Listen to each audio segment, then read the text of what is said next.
wote wakajazwa Roho Mtakatifu wakisema matendo makuu ya Mungu. Haleluya.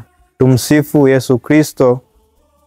Kwa namna ya kipekee Kanisa Katoliki kote ulimwenguni leo linaadhimisha sherehe ya Pentecost.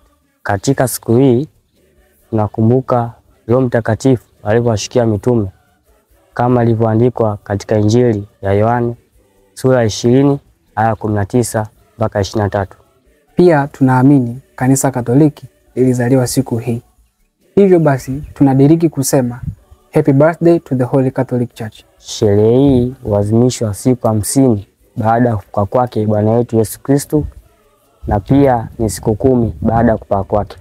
Happy Solemnity of Pentecost. Heri ya sherehe ya Pentecost. Happy Solemnity of Pentecost. Heri ya sherehe ya Pentecost. Happy Solemnity of Pentecost. Heri ya sherehe ya Pentecost.